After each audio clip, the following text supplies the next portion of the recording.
Andrew Bustamante, former CIA spy, talks Bitcoin tokenization and the value of digital assets. We also have a clip here from Eric Trump talking about everything will be tokenized. If you're not sure who Andrew Bustamante is, he's a former covert CIA officer, decorated U.S. Air Force combat veteran, and graduate of the United States Air Force Academy. So I actually love this guy. I watch him on YouTube a lot and talking about Bitcoin and crypto. So let's get into it. Cryptocurrency and decentralized cryptocurrency, if you will, right? So something decentralized like Bitcoin. Bitcoin is only useful if people adopt Bitcoin, meaning like if storefronts adopt Bitcoin or if ATM machines adopt Bitcoin. That's the only time that Bitcoin becomes useful, is if you can actually extract the value out of the cryptocurrency that is decentralized. What we're seeing is a move towards centralized digital currencies, also cryptocurrencies,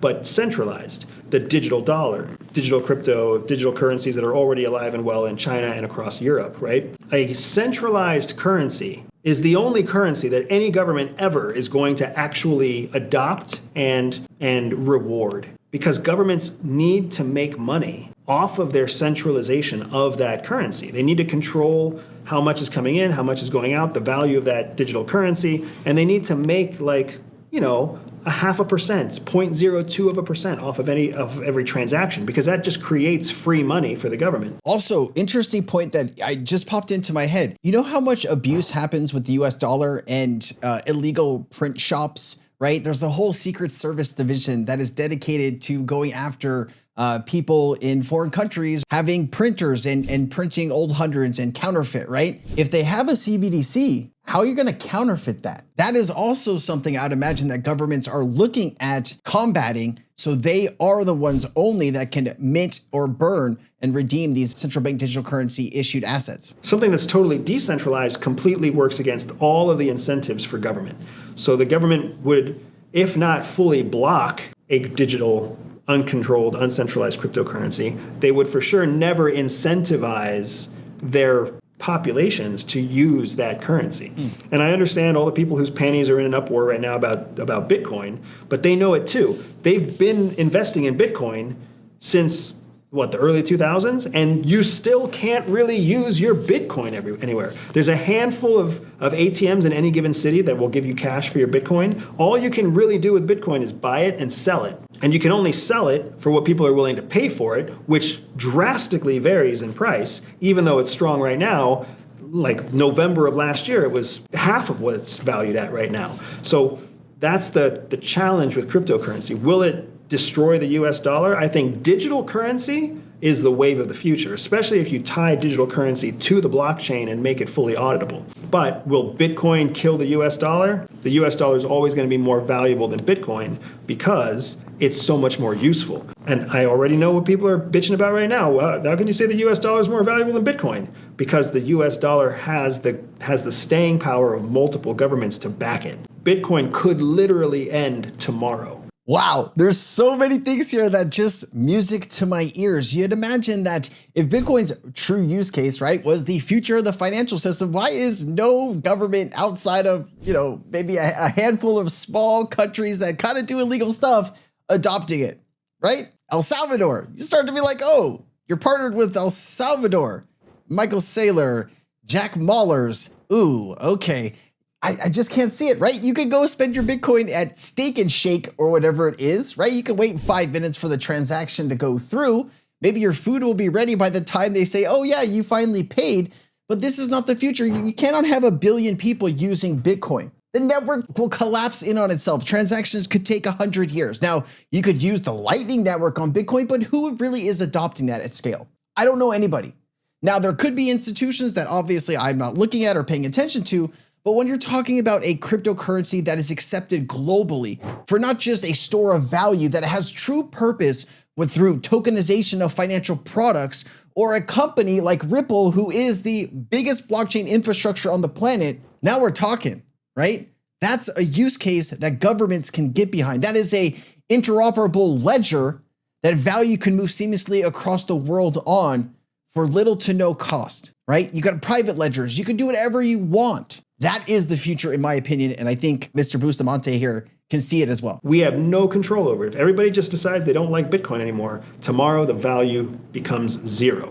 With Bitcoin, I completely understand that being essentially digital gold, where I see both an irony and a more kind of confusing ability to predict where it's going is in the altcoins that have both strategic and utility value to them. You know, when I see things like XRP and Solana and HBAR and Ethereum, you know, Cardano, I mean, there's a handful of them that big institutions are considering replacing the SWIFT, you know, cross-border payment technology with. My man knows what he's talking about. I like this guy. Who is this guy? I like him. To me, that there is a weird both irony and a little troubling outlook in that it makes sense, like, but only from an institutionalization standpoint where your average everyday citizen doesn't even realize they're using it because it's that well integrated into big banking industry and financial networks. And so to me, the second layer of difficulty there is the faster that's implemented, the more likely it is that the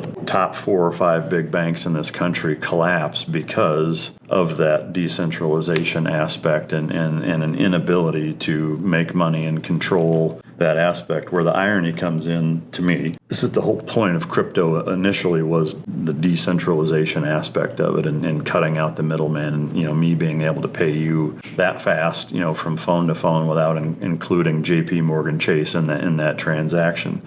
But I feel like we're on this weird tipping point or precipice of it's either going to kind of go back down the hill. I mean, it's almost like a potential avalanche that's at this peak, and it's either going to get pushed back down the hill where it's not institutionalized and there's too much ability from big financial industry to be able to squash it, or they go full nuts, completely on board it, and now it's, you know, again, it's you're sending money from me to you or vice versa, utilizing some sort of blockchain or ledger of some of these altcoins immediately, and we don't even realize we're using it because it's just embedded into the app. But the tricky part is how that would be rolled out, and now it defeats the whole purpose of why Bitcoin initially was started in the first place. So to me, it's quite a bit of uncharted territory that I'm not sure how it's going to shift. Okay, there's a few things here that I want to talk about and address. One of the things, you're not going to be able to put crypto back in the box, okay? People, institutions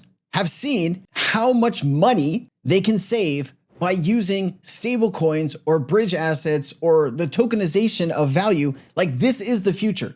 You have Larry Fink, who is he's the CEO of the largest financial institution with assets under management on the planet, right? Telling you the future of these financial markets is on blockchain, right? You have Jamie Dimon, Chase. They're working with 80 to 100 different blockchain companies. Now these are different companies doing different things in the blockchain space, but you have Bank of America, right? You have Citibank.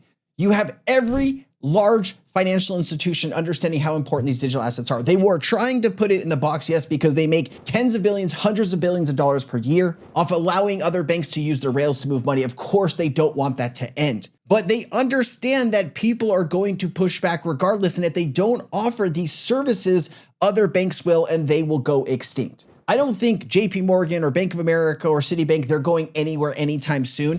They have been here for hundreds of years. In my opinion, they will continue to be here. They have too much money, and they are also globally, systemically important to governments all around the world. So I don't think they're going anywhere, but I think they understand the importance of the moment that we are in. And plus, you have the Trump administration basically saying crypto is here to stay. Right? We want to be the crypto capital of the world. This is the golden age of the future. It is not going anywhere, ladies and gentlemen. I do think this is a great conversation. I'm glad I played the clip live with you so I could give you my random reactions. And here is Eric Trump talking about everything will be tokenized. This is a good clip, man. This is a good clip.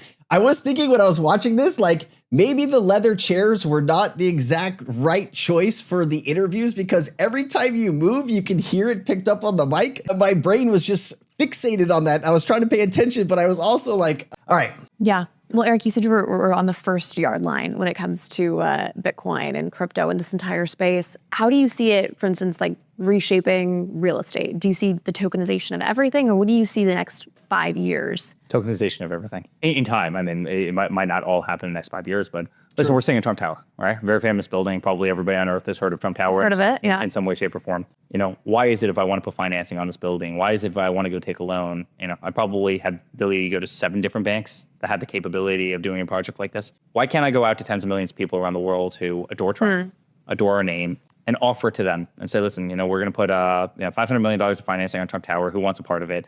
You raise the money, and guess what? All these people, this incredible group of people, all have a small share, a couple shares, a couple tokens of Trump Tower. Like, that's a beautiful concept.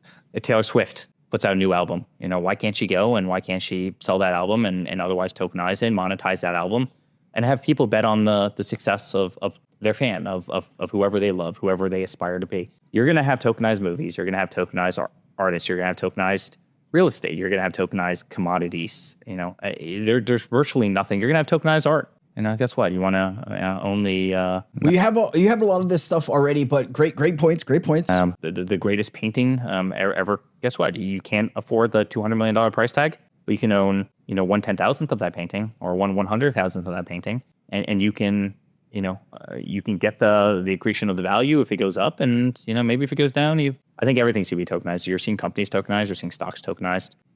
It's coming, and it's right around the corner. It will give great accessibility to people who would otherwise never be able to access certain financial markets and certain asset classes for the first time. Once again, providing financial freedom that just doesn't exist. I love that the president's son actually knows what he's talking about, right? This is unique. When you have usually the family member of a very important politician, sometimes they're kind of a dodo bird. They don't really know what they're talking about. Eric Trump seems to have his stuff together in the crypto market, and it's just great to see leveling the playing field, being able to giving access to people that are either underbanked, don't have a bank account at all, giving them the capability to get a loan, right? Send money to friends and family for cheaply, not having to pay these absorbent fees. This is all some of the utility that we're all looking forward to when we're talking about crypto adoption. Now, I did think this was interesting. E-Trade, Morgan Stanley will offer crypto services and allow customers to custody digital assets. Holy smokes. This is what we've been saying for years on this channel, and we're finally seeing it. Let's go. Something that Robinhood has already offered. So Morgan Stanley is kind of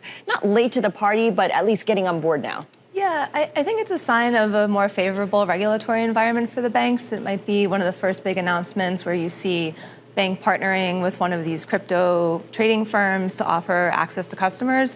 It's true that they had it with fintechs like Robinhood before, but you might see more of things like this in the new regulatory environment. Is the risk factors here? I mean, we know this stuff can be volatile. We know it has been volatile in the past. We have no idea what it's going to be in the future, but what's the risk for a traditional company, an established company like this, offering this to clients? Sure. I mean, they offer all sorts of products to the clients, so I guess at some level, the client should be aware of the risks too. And if they have a financial advisor, presumably the financial advisor will talk to them about it. But it sounds like on E-Trade, it's almost similar to Robinhood, where you're making bets on your own and making these decisions on your own a lot of the time. Something that Robinhood has. All right, a lot of cool things happening too here with this, guys. I'll let you go with that. I thought this was a great and fun interview to play with you guys live. Let me know what you think. If you want me to make more content like this, kind of reacting to, popular, what would you call this? Podcasters? Let me know. Love to do it. Have a lot of fun here. All right, guys, have a good week ahead. Aloha. Nothing in this video should be taken as financial advice. This is for entertainment purposes only. I am not a financial advisor. Please seek financial advice if you need it. Let's get back to the video.